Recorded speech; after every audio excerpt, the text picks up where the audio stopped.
What are some stereotypes you know about Asians or hear about Asians? There's always the stereotypes of being good at math or being really good students. They do kung fu or they like anime. 1.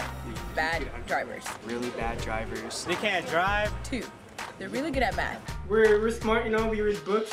They're good at math. That's why there's that stereotype about, oh, go ask the Asian for math help, you know? Our parents are very strict and they would like hit us with chopsticks.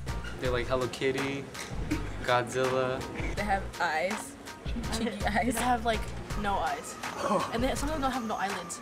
All Asians look alike. They eat rice every day. We eat hella rice. 4. When you go get your nails done, they talk about you. There are many stereotypes about Asians. Some are about physical appearance, such as Asians are short, or all Asians look alike, or have small eyes. Or some can be about so-called cultural practices, such as Asians eat rice at every meal. But when people say that Asians do well in school, are good at math, have a strong work ethic, or that they have strict parents, this is what is known as the model minority stereotype. The model minority stereotype suggests that Asian and Pacific Islander Americans are the perfect minority because they work hard and they succeed. But when we say model minority, what does the word model even mean? No, not that kind of model. Not that kind of model either. In this case, model means the best type of person, or a good example for others. It's a view that Asian Americans should be the model for all the people of color because all we do is work hard, we ignore racism, and we do well. But where did the stereotype even come from? Tracy Lai is a professor at Seattle Central College teaching Asian and Pacific Islander American history. A lot of people will say that it was developed in the 1960s, which was a time of a lot of upheaval and conflict. Thank you, Mr. Randolph. I would simply like to say that I think this has been one of the great days of America. And I think this march will go down as the civil rights movement, largely led by African Americans, but also many other kinds of people were participating in it. That civil rights movement was pushing for larger changes in U.S. society as a whole. And so media, magazines, news commentators promoted the idea that Asians and Pacific Islanders, they don't rock the boat, and that's why we like them. They are perfect, and they just work really hard, and they get where they need to go. This idea of a model minority was used to discredit claims by civil rights leaders that racism was a problem in America. For example, in 1966, the New York Times published an article that claimed that Japanese Americans were successful because of their strong families and hard work ethic. And in 1965, a report was written by Assistant Secretary of Labor, Daniel Patrick Moynihan, promoting the idea that African American families struggled because they were culturally inferior, that their problems were their own fault.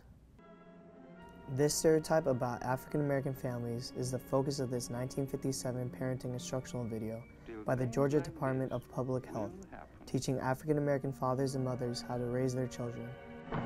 Lord, my time. Ain't you got my dinner done yet? Don't you come here, Bob. Shut up! I'll bust you in the mouth. Shut up! Wonder what's he thinking about?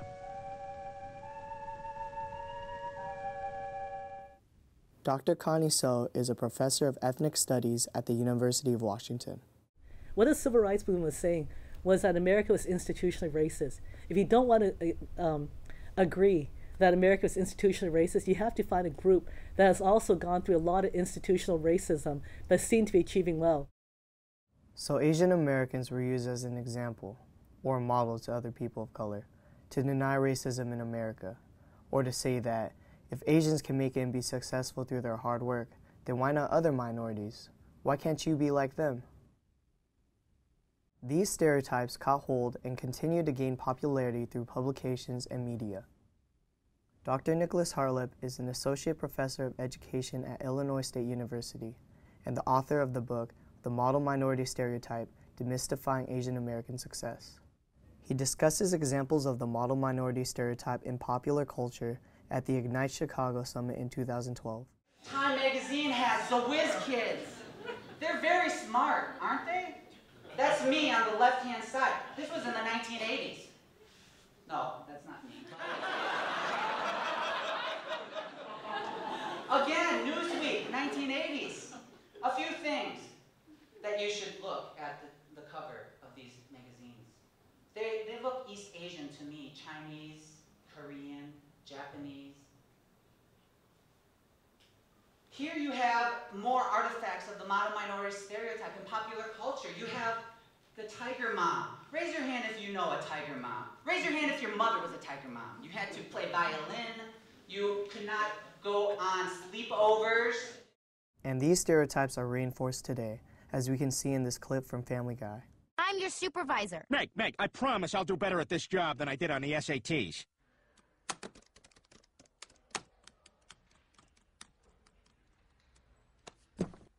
Come on. Do math.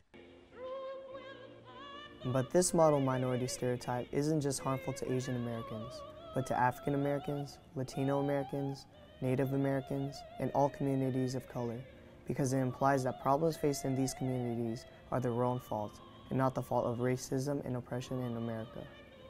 Also, it pits Asian Americans and other communities of color against each other, when in fact communities of color should be allied with each other against racism. A major problem with the model minority stereotype is that it makes people feel as if there's one good minority, Asians, Pacific Islander Americans, and all the other minorities are bad because they're protesting and speaking up. And that creates a lot of friction, and I think it makes it very hard for Asian and Pacific Islander Americans because they share the same concerns about social justice and equality and, other civil rights in general. So there are big problems with these stereotypes. For example, this idea that Asians don't rock the boat or didn't fight for civil rights in America isn't even true. Dean Wong, a Seattle-based photographer, took these photos of protests led by members of the Asian American community in the 1980s. The Wing Luke Asian Museum, located in the International District in Seattle, recently opened an exhibit entitled In Struggle, Asian American Acts of Resistance. The exhibit tells the story of the many Asian Americans in Seattle who fought for civil rights and social justice. So I think this is a great example of you saying, well, no, this is what is important to us. The adults in these higher positions don't know what they're going through, don't know the experiences that if you do make these budget cuts, look at who it's affected. Wing Luke, who the museum was named for, is one example of an early Asian American civil rights leader. He grew up in Seattle, attended Roosevelt High School, and was the first Asian American to hold elected office in Washington State. As a member of the Seattle City Council, Wing Luke fought against redlining, the laws that controlled where people of color could live in Seattle. He also believed in cultural and historical preservation, and he worked to save Pike Place Market, which is now one of the oldest continuously operated farmers markets in the country. Bob Santos, author, community leader, and activist, and more commonly known as Uncle Bob by Seattleites, defied the model minority stereotype by fighting alongside other local leaders of different ethnic and racial backgrounds for civil rights. The Asian community is very politically astute in Seattle. I mean, there's a lot of activists that came out of these movements, our local movements. We were involved in the Black movement, the Latino Chicano movement, the Native American fishing rights movement, and all the Asian activists gathered down here in the International District in the late 60s, because we all got together and we decided that we didn't want to lose this community because of all this development. We have a very good working relationship with the mayor's office, with the city council, the county executives, the governor, because we were involved in this political process. And so they all know us. They all know the Asian community. Uncle Bob describes the work of this coalition in his book, Gang of Four: 4 leaders, 4 communities, 1 friendship. Uncle Bob stands as a strong example of allyship and the potential for Asian Americans to join forces with diverse communities to promote positive change. So this is just one of the problems with the model minority stereotype, or any stereotype for that matter. They don't express the whole of one's identity. They don't allow people to be who they really are. Also, these stereotypes don't acknowledge how large and diverse Asia really is. How can we think a country like India, China, with 1 billion people, right, each of them, how can we think they're all the same? And then you expand it into saying Asia.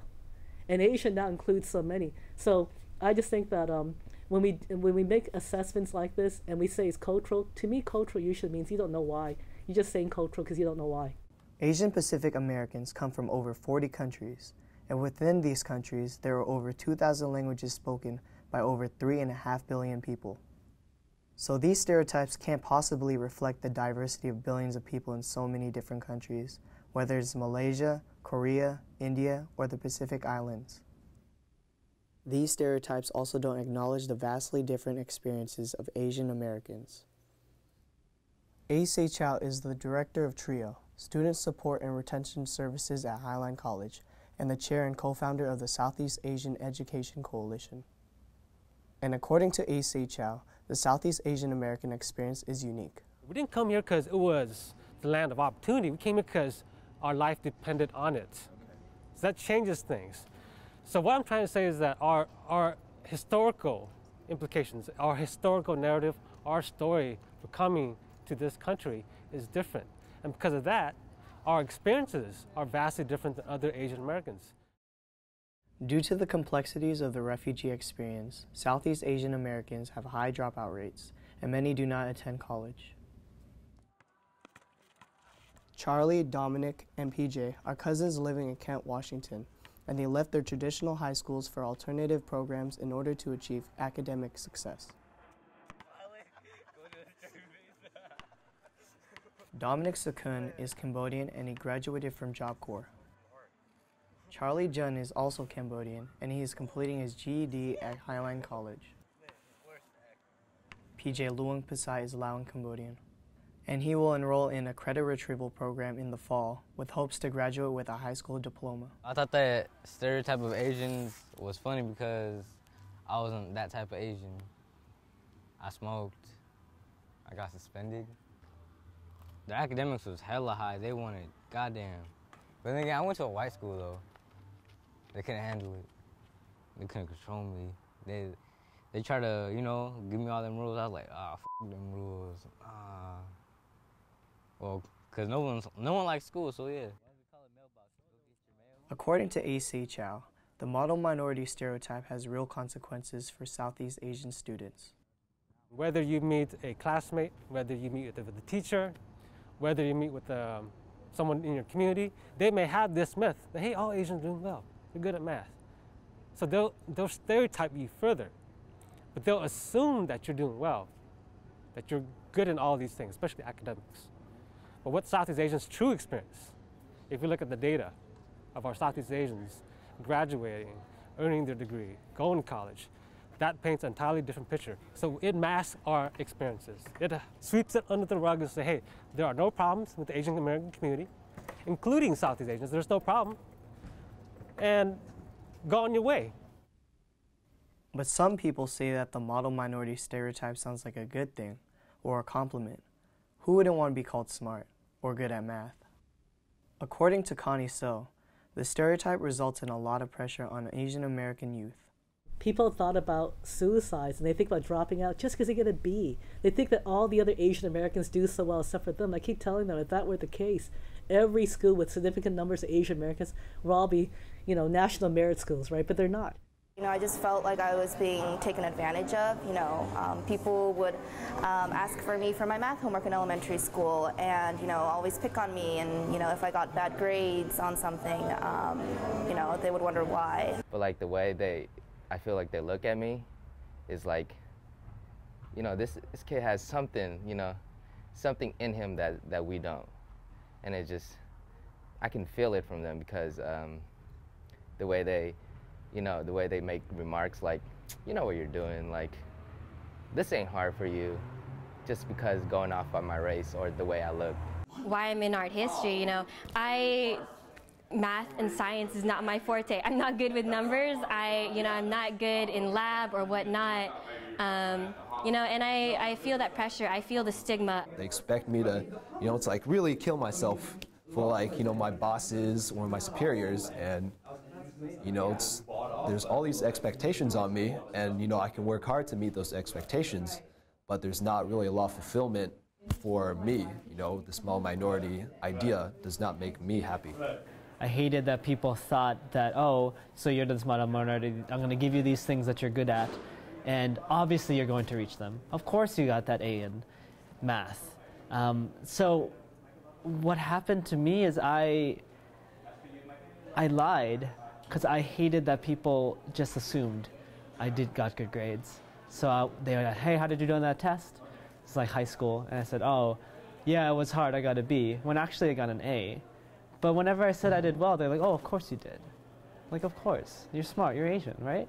And I hated that. A stereotype forces you into a mold that you feel you need to live up to, or you need to appear as if, you know, you fit into that, and you can feel really bad about yourself, as well as other people could, you know, bully you or pressure you to be something you're not, and no one should have to be subjected to stereotypes. These two buildings here, this is the International Terrace, and this is the Imperial House across the street. Both of these were built as a result of our demonstrations against the Kingdom. When we were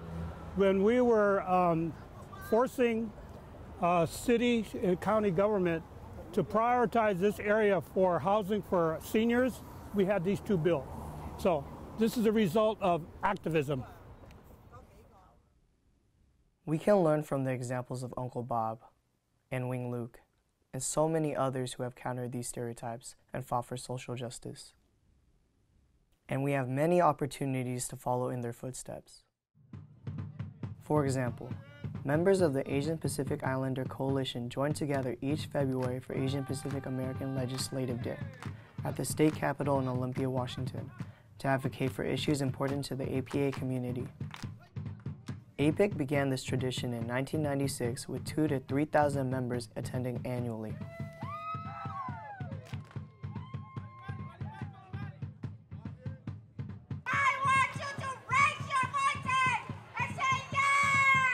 Last year, we changed the definition of basic education. This coalition of organizations spends the day meeting with their elected officials to voice their concerns and to promote civil rights and social justice. APIC also works to promote social programs essential to the APA communities. We're here to support House Bill 1541. The bill focuses on closing the opportunity gap, and we're specifically asking for data disaggregation.